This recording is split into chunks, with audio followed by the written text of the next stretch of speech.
avec nos invités, on va parler de ce mandat d'arrêt international contre l'ancien Premier ministre malien Boubou Cissé et 3 anciens ministres. Nous restons toujours au Mali pour parler de l'affaire des 49 mercenaires ivoiriens. Bamako pose ces 3 conditions.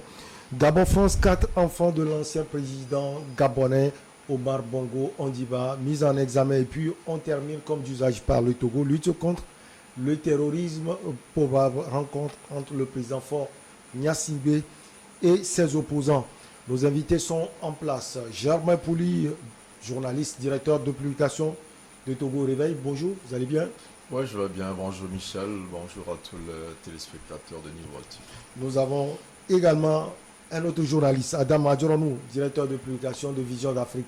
Bonjour cher Adam. Oui Michel, bonjour, merci de m'avoir invité. Un salut fraternel à nos amis et frères de l'Est labéinois qui fêtent aujourd'hui la fête de l'indépendance. Nous avons une pensée particulière donc à eux. Nous avons également l'analyste politique Gabin Adiao. Gabin, bonjour, en pleine forme? En pleine forme, Michel, et on souhaite un bon début de semaine et de mois aussi à tous les téléspectateurs et à toutes les téléspectatrices qui nous suivent. Allez, on va au Mali, j'allais dire. Le procureur général de la Cour suprême du pays a annoncé jeudi avoir lancé depuis 25 juillet courant un mandat d'arrêt international contre l'ancien Premier ministre Boubou Cissé et un ex-ministre de l'économie, Tiama Hubert Koulibaly. Également un ex-ministre de la Défense, Mamadou Diarra, un ancien ministre de l'économie et des finances également, Bali Ba, ex-patron également de la Banque malienne de solidarité. Adam Adjoronou, on commence par vous. Qu'est-ce qu'on reproche à ces personnalités?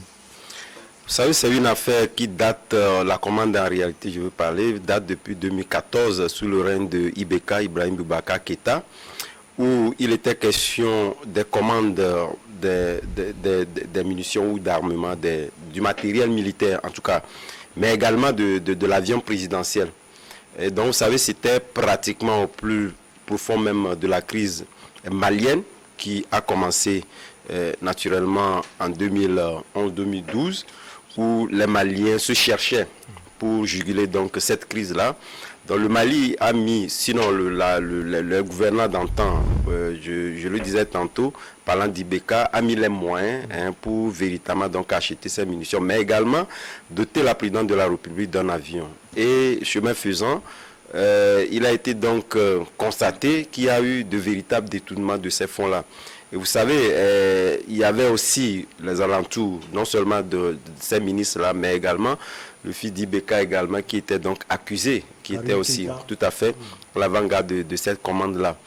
Mais étant donné que ceux qui dirigent, c'est pas sous leur règne que ça a été donc débusqué, il a fallu quand même qu'il y ait donc cette junte-là qui vienne déblayer un peu le terrain et donc à juger opportun de pouvoir regarder au plus profond de cette crise-là, puisque on ne peut pas quand même laisser faire ou se taire sur des situations comme ça.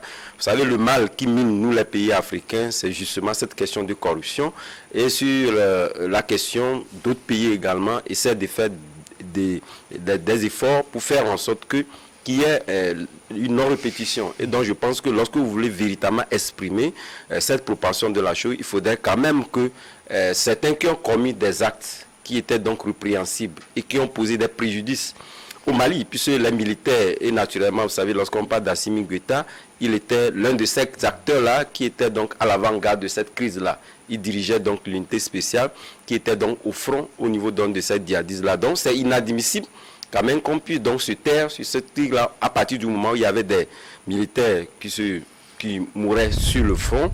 Et l'une des questions qui était posée, c'est justement parce qu'ils n'étaient pas aguerris ou n'avaient pas naturellement les armes qu'il faut à la hauteur, en tout cas, de la menace qui les guettait, puisque beaucoup avaient estimé que, en tout temps, les djihadistes avaient des armes, et pourquoi pas même maintenant, qui étaient plus supérieures aux armes des forces régulières.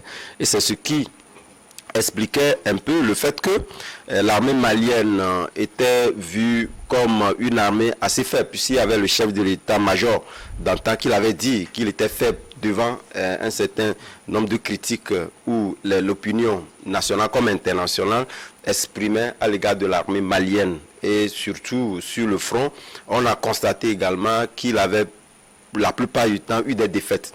Donc aujourd'hui, la junte au pouvoir qui essaie aujourd'hui également de pouvoir mobiliser des fonds, il vous en souvient qu'il y a eu du matériel qui a été donc commandé. Il ne faudrait pas quand même qu'on se taise sur ce genre de crime, il faudrait quand même que ceux qui ont posé des actes assez répréhensibles sur le Mali puissent quand même répondre. Donc, à mon humble avis, ceux qui estiment que c'est pratiquement la chasse aux sorcières, je pense que n'ont pas totalement raison, pour la simple et bonne raison qu'à partir du moment où vous êtes accusé d'un acte, on vous donne l'opportunité de pouvoir donc vous exprimer sur cet acte-là, quoi de plus normal et responsable qu'étant dirigeant à un moment donné du pays que vous répondez de ces actes-là, pour que ce soit punition sans suivre, puis qu'il y ait donc une non-répétition parce que la route tourne. Alors, Germain Pouli, sur le cas par exemple de Boubou Cissé, lui il est plus accusé d'avoir voulu déstabiliser le pays, le Mali. Donc, est-ce qu'on veut faire référence à ces audios fuités entre lui et le président de la République ivoirienne, Alassane Ouattara? Oui, c'est clair que depuis cette histoire, des audios n'ont pas totalement été authentifiés, mais qu'on attribue donc au président Ouattara et à Cissé. Il a dû, déjà en décembre 2021, donc s'exiler, s'enfuir pour aller se réfugier en Côte d'Ivoire. Là, il est poursuivi dans ce cadre, mais en même temps, sur les cas de détournement de cette commande de matériel militaire il est aussi impliqué, qui n'aurait pas été livré. Il était ministre des Finances. Livré partiellement. À l'époque. Et il y a aussi son successeur, donc quand il a été nommé Premier ministre, celui qui a occupé le poste de ministre des Finances aussi est poursuivi. Le ministre de la Défense également est poursuivi, ainsi qu'un patron d'une banque, la Banque malienne de solidarité, qui est également poursuivi. Donc cette affaire, il faut que la justice la tranche. Elle est différente de l'affaire de tentative de déstabilisation, même si on peut aujourd'hui, au moment où on connaît à peu près la durée de la transition, et donc on peut imaginer que l'élection présidentielle approche, penser que la junte voudrait peut-être profiter de cette affaire-là pour l'écarter définitivement de la course, d'une éventuelle candidature à la présidentielle. Mais si on revient au fait, et comme l'a si bien expliqué Adam tout à l'heure, c'est que nous sommes devant une armée malienne qui cherche à recomposer ses forces, qui cherche à s'équiper, qui se tourne vers la Russie, qui se tourne vers la Chine, qui essaie militairement donc de s'équiper pour faire face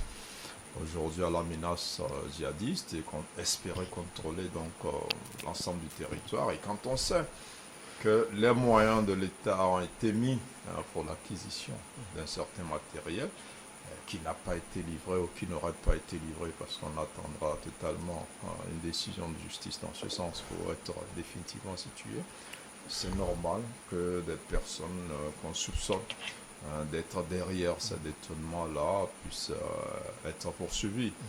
Bon, maintenant, ça arrive aussi avec cette affaire des 49 militaires, peut-être sur laquelle nous allons revenir sans doute, et où aussi on voit qu'en contrepartie, le Mali voudrait qu'on rapatrie, qu'on extrade ces personnes-là qui se sont réfugiées sur le sol ivoirien. Donc tout prend également une tournure politique. Cette affaire prend une tournure politique, mais on ne devrait pas perdre de vue quand même qu'il y a un fait qui est réel, qui se colle à l'actualité et qui est relatif donc à un détournement de dizaines de milliards donc, de francs CFA. On parle de 153 milliards de francs CFA. Voilà, donc je crois que la justice fait bien de faire son travail. On pourra dire qu'elle est un peu instrumentalisée, on pourra dire que le temps n'est pas propice, mais De toute façon, c'est une affaire qui intéresse énormément les Maliens qui ont envie que les lumière soit faite et que s'il y a des responsabilités, donc qu'elles soient situées. Vous pensez que c'est le temps, Gaber Adjao, de faire la lumière sur ces affaires? C'est le temps. C'est un peu tard même, je dirais. Vous savez, depuis le renversement du régime de Ibeka, Boubou Cissé, entre-temps, a été emprisonné, au moins 52 jours, il avait été emprisonné. Et par la suite, il a été relaxé. Mais quand même, pour cette affaire de matériel militaire, notamment de véhicules blindés qui n'auraient pas été livrés. Et il y a des enquêtes qui ont été faites du côté de l'Afrique du Sud, puisque c'est une firme sud-africaine qui est chargée de livrer ces matériels-là. Ce qui a été révélé est que les Sud-Africains, eux, ils disent que c'est ce qui a été commandé, qui a été livré. Donc, il n'y a rien qui est resté de part de vers eux. Donc, aujourd'hui, il va falloir que Boubou Cissé arrive réellement à se justifier auprès Donc, il y a surfacturation ou quoi? Il n'y a pas surfacturation, mais il y a un rabais des commandes à faire. Ouais. Donc, ce qui a été demandé au gouvernement sous Ibeka, c'est pas ce qui a été commandé en fait. Donc, du coup, c'est une affaire de plus de 60 millions de dollars. Et aujourd'hui, si Boubou Cissé, il se cache sous sa coupole politique en disant que bon, parce qu'il veut briguer la magistrature suprême, raison pour laquelle il est traqué.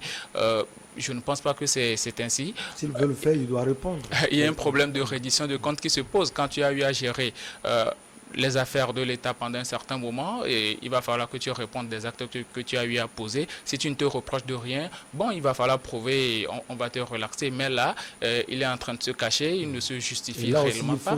On doit voir l'indépendance de la justice, parce que c'est simple aussi de le dire ainsi. C'est très important, l'indépendance de la justice, ce qu'évoque d'ailleurs la Côte d'Ivoire parlant de séparation de pouvoir. Mais quand même, vous savez, la politique et le législatif, dans certains cas, sont liés. Hein.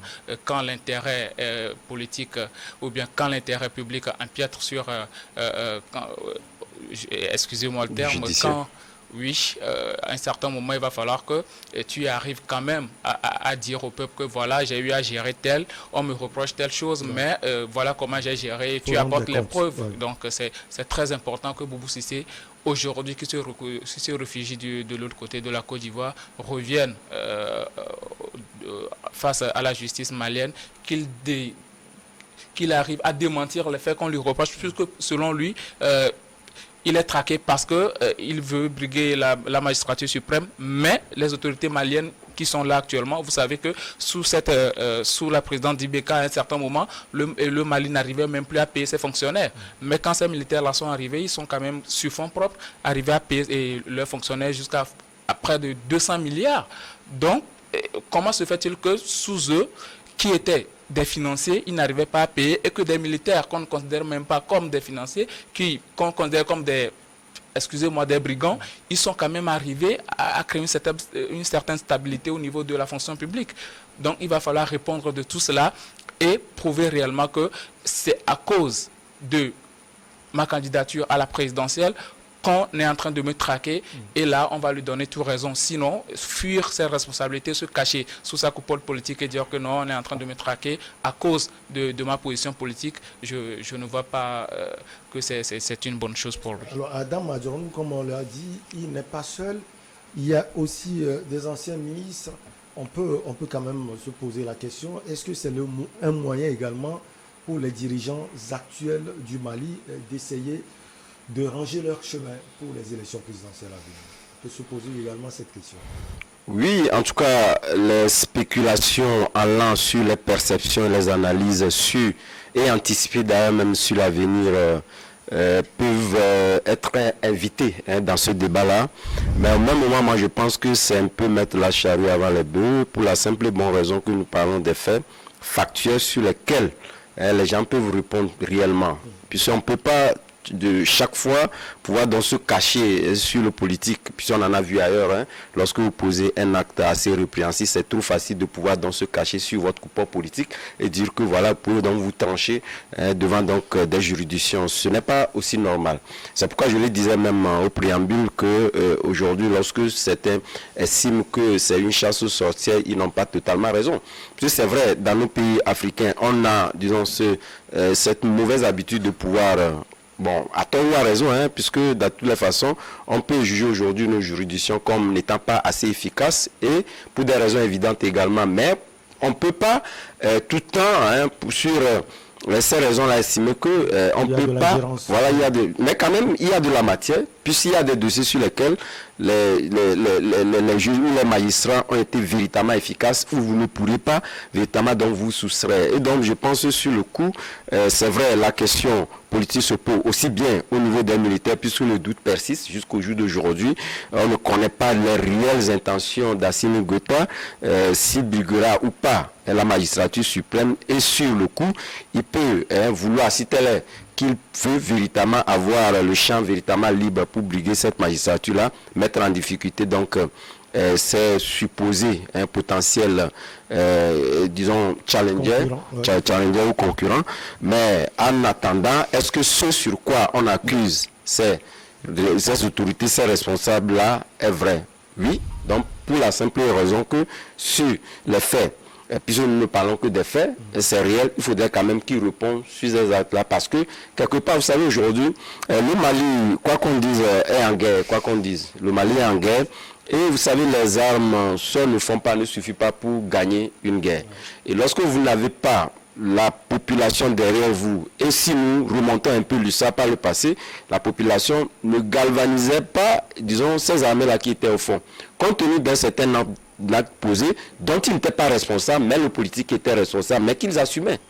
Et quelque part, lorsque vous poussez un peu plus loin la réflexion, vous constaterez que c'est l'un des motifs qui ont conduit d'ailleurs même ces militaires-là à prendre le pouvoir. Ça a été de la même chose lorsque, en 2012, il y avait dans ce coup d'État-là, la question était de dire que voilà, on n'avait pas le matériel nécessaire pour combattre les djihadistes et que les gens étaient tués comme des poussins. Donc, cela leur a permis de pouvoir donc, prendre le pouvoir. Aujourd'hui, il veut véritablement qu'ils aient l'intention de briguer la magistrature suprême ou pas. Ils ont l'intention quand même d'aplanir les lignes pour faire en sorte que demain, le dirigeant qui viendra, il saura quand même qu'il y a un travail qui a été fait. L'ami en parlait tout à l'heure en parlant du fait que les militaires qui sont considérés, à tort à raison, comme, bon, en tout cas, on les tasse, comme il a dit, comme des brigands. Mais n'oubliez pas, lorsque nous prenons les économistes fins, on les retrouve dans l'armée. C'est vrai qu'ils n'ont pas toujours eu des postes de gouvernants pour exprimer véritablement cette efficacité-là. Mais je pense que lorsque vous lisez un certain nombre de livres, vous constaterez que les militaires, en matière de finance, de gouvernance financière, ils sont véritablement efficaces. Et donc je pense que lorsqu'ils sont là aujourd'hui, c'est un moyen dissuasif qui ne permettra pas donc à ceux qui sont aujourd'hui sur la chaîne de gouvernance financière de pouvoir tenter quoi que ce soit, parce que tout de suite vous serez pris et cela risque donc de vous coûter, et c'est ce qui fait qu'aujourd'hui ils peuvent engranger des moyens nécessaires pour véritablement donc faire de la bonne gouvernance et montrer le pas à celui qui viendra diriger le Mali, saura que véritablement il n'est plus possible de pouvoir donc s'aventurer sur ces genres d'actes. On marque une petite pause et on revient pour la suite.